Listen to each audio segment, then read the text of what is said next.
Good morning students. स्वागत है आप लोगों का एक बार फिर से।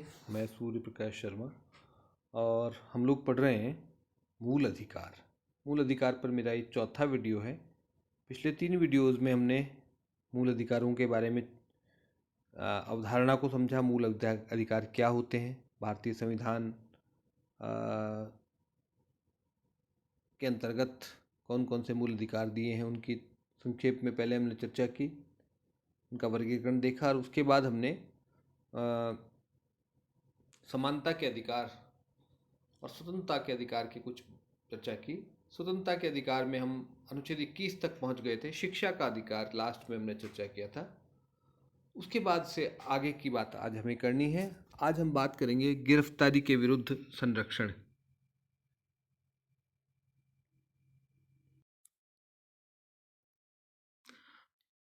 ये वो है शिक्षा का अधिकार जिसकी लास्ट में हमने चर्चा की थी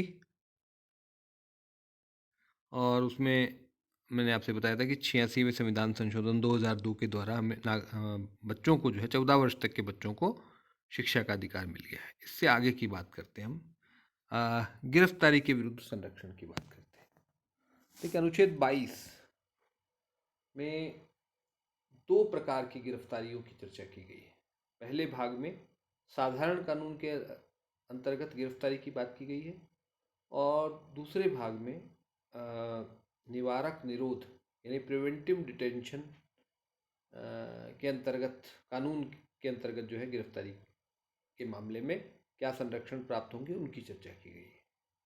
अब आप कहेंगे ये क्या होती हैं 2 प्रकार की गिरफ्तारियाँ। देखिए, एक तो होती है किसी अपराध के लिए गिरफ्तार किया जाता है। आपने कोई अपराध किया, आपको अरेस्ट किया गया।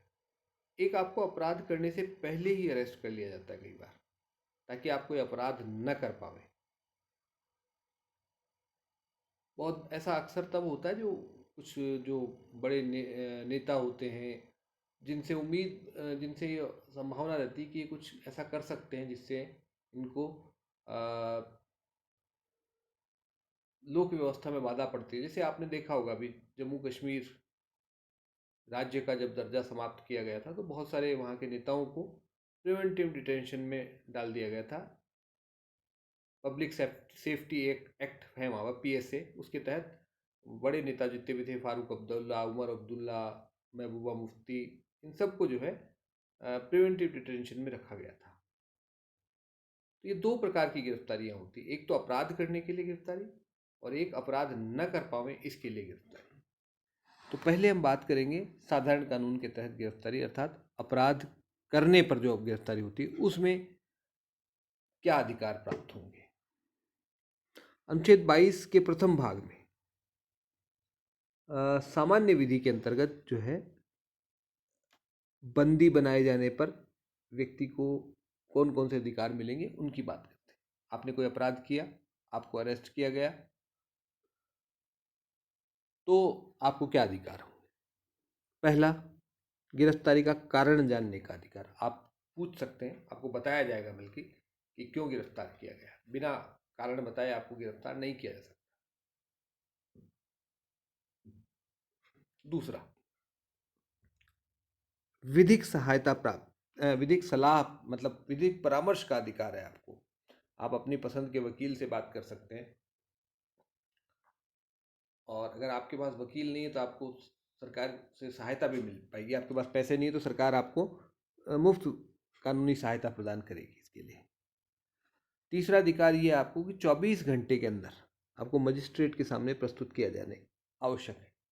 इसमें यात्रा का समय नहीं शामिल होता है, बाकी 24 घंटे के अंदर मजिस्ट्रेट के सामने, न्यायाधीश के सामने आपको प्रस्तुत कर दिया जाएगा। और चौथी बात यह है कि मजिस्ट्रेट अगर अनुमति नहीं दे तो आपको 24 घंटे से ज़्यादा के लिए गिरफ्तार नहीं रखा जा सकता। अगर मजिस्ट्रेट ने मना कर दिया, गिरफ्तारी को नहीं बढ़ाया, तो आपको तुरंत छोड़ना पड़ेगा।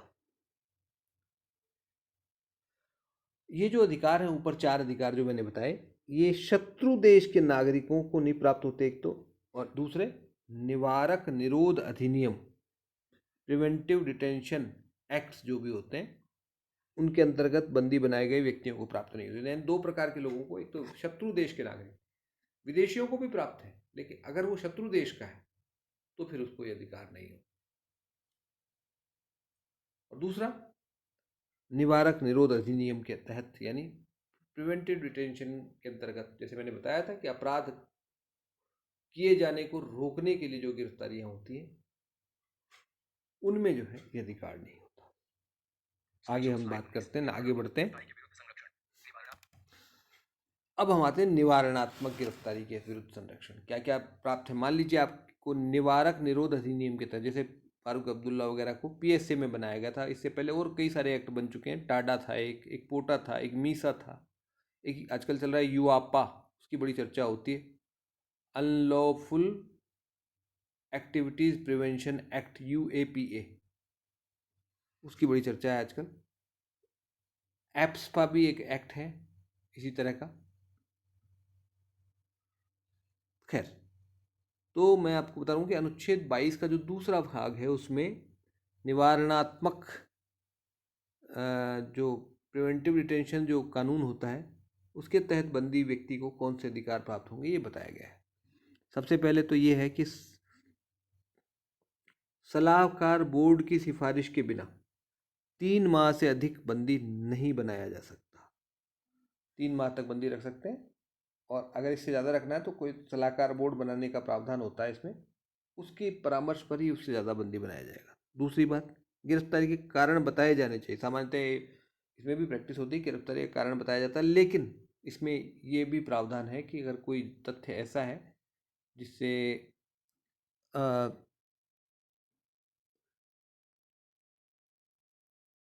लोकहित में बाधा पहुंचती होगी तो उसको गोपनीय रखा जा सकता है। तीसरी बात, गिरफ्तार व्यक्ति को प्रतिवेदन यानी अपना देने का अधिकार है, अभ्यावेदन देने का, प्रत्यावेदन दे सकता है वो, अपना अपनी बात मतलब इसको अपन कहते हैं अपनी मांग कर सकता है, वो लिख कर सकता है, उसको अधिकार है। और चौथी बात, किसी भी लोकतांत्रिक मतलब चौथी बात क्या, ये एक ऐसा प्रावधान है भारतीय संविधान का जिसको मूल अधिकारों में रखा गया है। खास बात तो ये है, और ऐसा दुनिया के किसी देश में के संविधान में नहीं पाया जाता। सामान्य काल में, अब युद्ध के समय में तो ऐसा हो सकता है, लेकिन सामान्य परिस्थितियों में, युद्ध के परिस्थितियों के बिना भी किसी को गिरफ्तार करने की शक्ति जो दे रखी सरकार को, ये एक अभूतपूर्व स्थिति है भारतीय संविधान में। और ये हमारे कॉलोनियल पास्ट का प्रभाव हम कह सकते हैं, उपनिवेशवादी जो अतीत था हमारा, उसका प्रभाव है हमें। तो ये हुए आपके स्वतंत्रता के अधिकार। अब हम बात करेंगे अनुच्छेद 23 और 24 के अंतर्गत शोषण के विरुद्ध अधिकार की बात करेंगे। सबसे पहले अनुच्छेद 23 की बात करते हैं, मानव व्यापार और बेगार का निषेध। 2 अधिकार हैं इसमें। एक तो मानव व्यापार नहीं हो सकता, और आपसे बेगार नहीं कराई जा सकती, बंधुआ मजदूरी नहीं कराई जा सकती, यानी बिना पैसे दिए आपसे काम, बिना पैसे या कम मजदूरी पर आपसे काम नहीं कराया जा सकता। दोनों ही बेगार है। पैसा बिल्कुल नहीं दें तो भी बेगार है, कम दें तो भी बेगार है। तो सबसे पहली बात तो अनुच्छेद 23 में ये प्रावधान है। और दूसरी बात ये है कि नागरिकों और विदेशियों दोनों को ये अधिकार प्राप्त है। पहली बात तो ये कि, और ये तीसरी बात इसमें यह है कि राज्य और निजी व्यक्तियों के विरुद्ध संरक्षण है ये, यानी राज्य भी नहीं करा सकता और कोई अन्य व्यक्ति भी ऐसा, ये दोनों काम नहीं करा सकता। मानव व्यापार यानी बेच खरीद फरोख्त नहीं हो सकती स्त्रियों की, पुरुषों की, जैसे दास नहीं बनाया जा सकता किसी को, ये कह सकते हैं हम इसको। पहले जैसे बेचा जाता था उस प्रकार से अब व्यापार नहीं हो सकता मनुष्यों का। और दूसरी बात इसमें बताई कि बेगार नहीं कराई जा सकती, राज्य भी नहीं करा सकता और कोई समाज का कोई और व्यक्ति भी नहीं करा सकता। लेकिन राज्य को लोकहित में अनिवार्य सेवा का प्रावधान करने का अधिकार है। राज्य कई परिस्थितिवश जैसे अनिवार्य सैनिक सेवा को लागू कर सकता है कि भाई 18 वर्ष से 20 वर्ष तक के सभी लोग सेना में 2 साल कम से कम अपनी सेवाएं दे करके आएंगे। कई पश्चिमी देशों में ऐसा होता है, हमारे यहाँ नहीं है।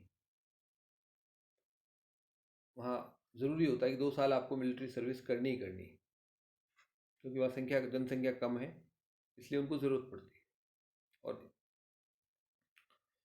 भारत में भी ऐसा हो सकता है, अनिवार्य सेवा राज्य लागू कर सकता है, लेकिन हाँ इसमें ध्यान उसको ये रखना पड़ेगा कि वो राज्य केवल धर्म, प्रजाति, जाति या वर्ग के आधार पर कोई भेदभाव नहीं करेगा। इसमें धर्म के आधार पर किसी को छोड़ दे, किसी को ले ले, ऐसा नहीं करेगा। सबके साथ समान व्यवहार होगा। जाति के आधार पर, प्रजाति के आधार पर कोई भेदभाव नहीं होगा। हाँ, लिंग के आधार पर हो सकता है, आयु के आधार पर हो सकता है, और भी कुछ आधार हो सकते हैं, लेकिन ये चार आधार जो दिए, इनके आधार पर कोई भेदभाव नहीं कर सकता राज्य। नेक्स्ट चलते हैं अनुच्छेद 24 की तरफ। बच्चों को शोषण से मुक्ति का अधिकार इसमें दिया गया है, और इसमें यह कहा गया है कि 14 वर्ष तक के बच्चों को फैक्ट्रियों में, खानों तथा ऐसे ही अन्य जो खतरनाक स्थान होते हैं वहां पर उनसे काम नहीं लिया जा सकता। पहली चीज ये।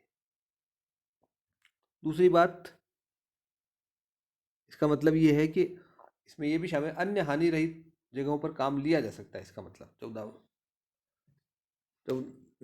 वर्ष से कम बच्चों को। लेकिन अब तो ऐसा हो गया कि 14 वर्ष के बच्चों से आप मजदूरी कराने से बाल श्रम में आ जाता है, क्योंकि उसको 14 वर्ष तक के बच्चे को जो है पढ़ने का अधिकार दिया गया है।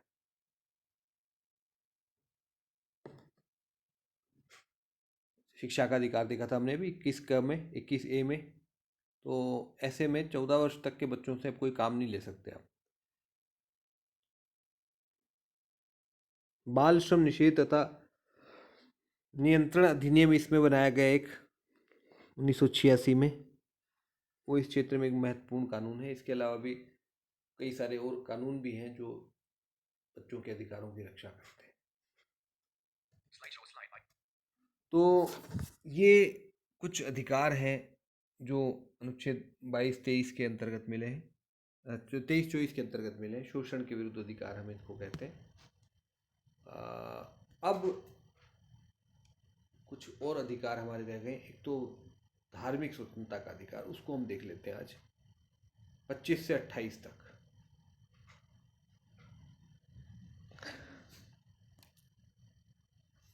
हाँ, तो सबसे पहली बात तो ये है कि अनुच्छेद 25 की बात करते हैं हम। सबसे पहले 25 में क्या है? अंतःकरण की स्वतंत्रता है, धर्म पालन यानी धर्म को प्रकट करने की स्वतंत्रता है आपको, और धर्म का आचरण करने की स्वतंत्रता है, और प्रचार प्रसार करने की था। 4 अधिकार इसमें आपको मिले हुए। एक इसमें लिखने में रह गया, धर्म, एक तो अंतःकरण की स्वतंत्रता, यानी आपको मन में जो भी आपके विचार आते हैं उनको आप मान सकते हैं, किसी किसी धर्म को मान सकते हैं, नहीं भी मान सकते हैं, नास्तिक भी हो सकते हैं आप। दूसरी बात, धर्म को प्रकट करने की स्वतंत्रता, धर्म पालन करने की स्वतंत्रता, और तीसरा प्रचार करने की स्वतंत्रता। ये 4 प्रकार की कुल स्वतंत्रता है। ये नागरिकों और विदेशियों को दोनों को प्राप्त है, इसमें कोई भेदभाव नहीं है। कुछ आधारों पर इस स्वतंत्रता को सीमित किया जा सकता है। वो कौन कौन से आधार हैं? लोक व्यवस्था, नैतिकता, स्वास्थ्य तथा अन्य मूल अधिकारों में दी गई सीमाओं के आधार पर इन पर प्रतिबंध लगाए जा सकते हैं। यानी लोक व्यवस्था, पब्लिक ऑर्डर को डिस्टर्ब नहीं कर सकते आप पता चले सड़क पर आकर के पूजा करने लगे, बाकी आने जाने वाले कहाँ से जाएंगे फिर? इस प्रकार का आप नहीं कर सकते।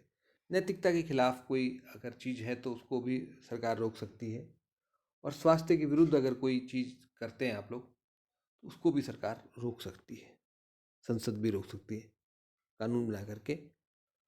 तीसरी बात, प्रलोभन को जो है या बलपूर्वक धर्म परिवर्तन कराने का जो अधिकार है उसको प्रचार का अधिकार में शामिल नहीं किया जा सकता। जैसे आपको प्रचार करने का अधिकार है, अपने धर्म का उपदेश दे सकते हैं आप, लेकिन आप प्रलोभन नहीं दे सकते किसी को, कि दूसरे धर्म के व्यक्ति को, कि आप भी हमारा धर्म आप अपना लोगे तो हम आपको ये सुविधा देंगे, वो सुविधा देंगे। इस प्रकार से प्रलोभन नहीं दिया जा सकता। नेक्स्ट है, राज्य धर्म से संबंधित आर्थिक, सामाजिक और राजनीतिक गतिविधियों का नियमन कर सकता है। बहुत सारी धर्म गतिविधियां ऐसी होती हैं धर्म से संबंधित होती हैं, लेकिन धर्म से सीधे सीधे संबंधित नहीं है।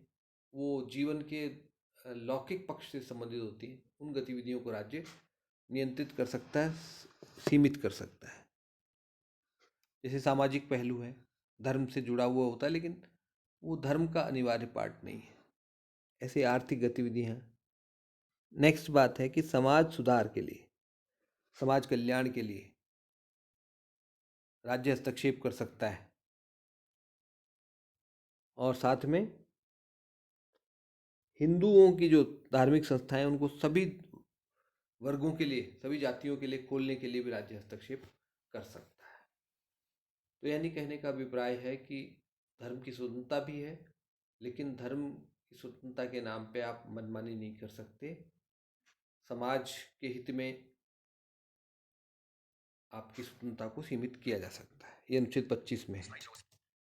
अब आते हैं अनुच्छेद 26 पर, चलते हैं सीधा। वो क्या कहता है? धार्मिक मामलों के प्रबंधन का अधिकार। ये व्यक्ति, पहले 25 के जो अधिकार थे वो व्यक्ति के अधिकार थे, अब धार्मिक समूहों के अधिकार है। एक धर्म विशेष के अनुयायियों को के लिए सामूहिक अधिकार है। ये अनुच्छेद 26 में धार्मिक समुदायों को अधिकार दिया गया है। वो इंडिविजुअल को था, ये समुदायों को अधिकार है। धार्मिक एवं कल्याणकारी संस्थाओं का गठन कर सकते हैं। पहली बात तो ये, धार्मिक संस्थाएं बना सकते हैं। दूसरी बात, धार्मिक मामलों का प्रबंधन कर सकते हैं, इन संस्थाओं का प्रबंध कर सकते हैं, मैनेजमेंट देख सकते हैं आप। तीसरी बात, चल अचल संपत्ति जो है क्रय कर सकते हैं और उसका उपयोग कर सकते हैं। चौथी बात, उपसंहति के विधि के अनुसार प्रशासन कर सकते हैं आप। जो संपत्ति आपने खरीदी है, इकट्ठित की है, उसका प्रबंधन प्रशासन कर सकते हैं। और यहाँ पर भी लोक व्यवस्था, नैतिकता और स्वास्थ्य के आधार पर प्रतिबंध लगाए जा सकते हैं। अगर ऐसे कोई बातें होंगी तो सरकार प्रतिबंध लगा सकती है। नेक्स्ट चलिए साहब, अनुच्छेद 27 पर आ जाइए। और अनुच्छेद 27 क्या कहता है? अनुच्छेद 27 कहता है धर्म विशेष के विकास के लिए आपको कर देने के लिए बाध्य नहीं किया जा सकता। यानी आपने जो टैक्स भरा है, उस टैक्स के पैसे का किसी धर्म विशेष के विकास के लिए प्रयोग नहीं किया जा सकता, आपको बाध्य भी नहीं किया जा सकता। धार्मिक आधार पर कोई कर नहीं लगाया जा सकता है, नहीं। लेकिन हाँ, शुल्क लगाए जा सकते हैं। जैसे कुछ धार्मिक शहर हैं, उनमें आने जाने वालों पर टैक्स लगाया जा सकता है ताकि उस पैसे से, शुल्क लगाए, टैक्स नहीं उसको शुल्क कहते हैं, ताकि उस पैसे का उपयोग उस शहर के विकास के लिए, सुविधाओं के विकास के लिए किया जा सके। जैसे पुष्कर जाते समय, अजमेर से पुष्कर आप जाते हैं तो एक छोटा सा शुल्क लगता है, नगर पालिका वहाँ वसूल करती है। इससे अन्य जगहों पर भी होता है ताकि उस क्षेत्र का विकास कर सके। वो धर्म के लिए नहीं लिया जा रहा है, मंदिर के विकास के लिए नहीं लिया जा रहा, उस क्षेत्र में जो सुविधाओं के विकास के लिए लिया जाता है। और अंतिम बात है इसमें, राज्य सभी धर्मों के लिए व्यय कर सकता है, किसी धर्म विशेष के लिए नहीं, सब धर्मों को अगर देता है तो कोई उसमें गलत नहीं है। फिर आता है साहब अनुच्छेद 28 और अंतिम अनुच्छेद जिसकी चर्चा आज हम करेंगे, वो है धार्मिक प्रार्थना में भाग लेने का से मुक्ति।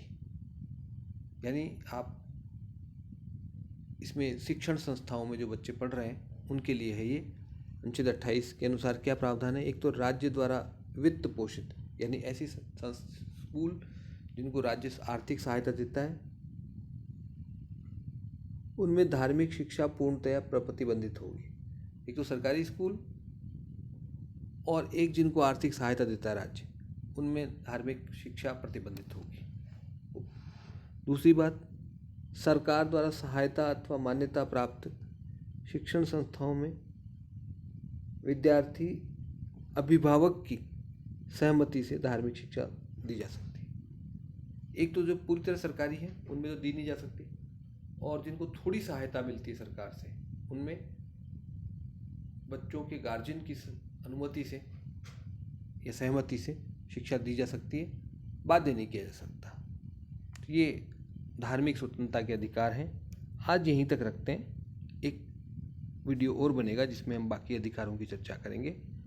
फिलहाल इतना ही, धन्यवाद।